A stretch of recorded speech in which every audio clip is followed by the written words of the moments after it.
Parang NBA Finals ang laban dito sa pagitan ng Clippers at ng Atlanta Hawks. Grabe yung combo na ginawa dito ni Trae Young at ni Murray para dito sa Hawks. Naghalimaw lang naman dito sila The Beard, James Harden at The Claw, Kawhi Leonard. Mukhang nagbubunga na ang matagal ng plano ng super team dito ng Clippers. Ang Los Angeles Clippers na nga ba ang bagong kakatakutan ngayon dito sa Western Conference. Habang tumatagal, mas lalo nagiging maganda ang chemistry ng bawat isa.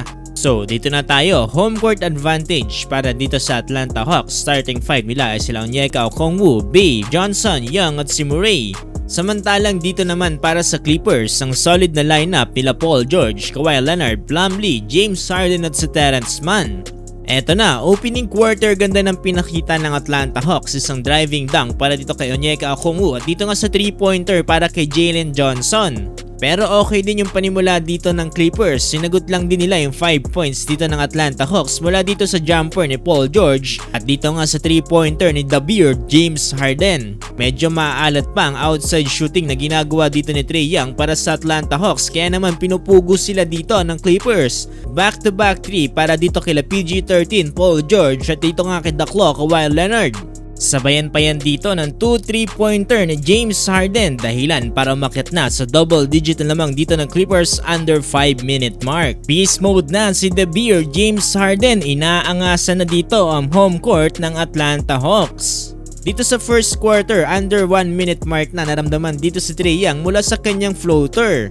Tapos ang first quarter lamang ng 9 points ng Clippers, 37-28. Ito, opening ng second quarter, maganda pa rin yung pinapakita dito sa outside shooting dito ng Los Angeles Clippers. Mula kasi ito sa 2 3-pointer ni Amir Coffey at dito nga ni Norman Powell. Pero buti na lang this time ay nakakasagot na ang Atlanta Hawks from distance mula yan dito kila Bogdanovic at dito naman kay Matthews. Parang 3-point contest ang nangyari dito, halos nagsasagutan lang ang magkabilang panig.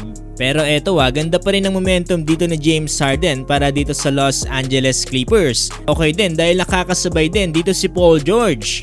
Ang maganda naman dito para sa Atlanta Hawks ay hindi sila nag-rely dito sa isang player lang. Kaya naman nakakasabay pa rin sila sa magandang pinapakita dito ng Clippers. Bago matapos ang first half, buzzer beater pa si Trae Young para itabla sa 66 ang score.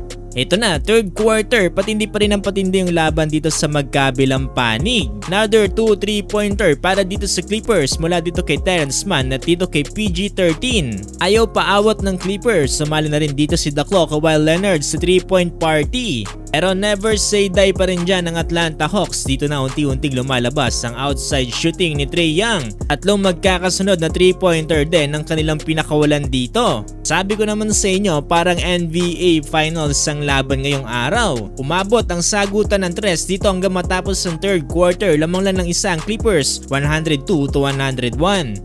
Fourth and final quarter, nagawa ng lumamang dito ng Atlanta Hawks sa Clippers matapos ang tres ni Bogdanovic at dito nga sa monster dunk ni Bruno Fernando. Nag-angas na sa home court dito si Bruno. Pero mahaba pa ang oras, hindi pa tapos ang laban ng magkabilang panig. Sagutan pa rin sila dito from distance. Ganda pa rin ang pinapakita dito ng Clippers, lalo na itong si Brody, talaga maaasahan pa din. Si The Beard, James Harden, ayaw pa rin paawat dito from beyond the arc. Last 1 minute, grabe pa yung 4-point play dito ni James Harden kontra dito sa bantay na si Trae Young.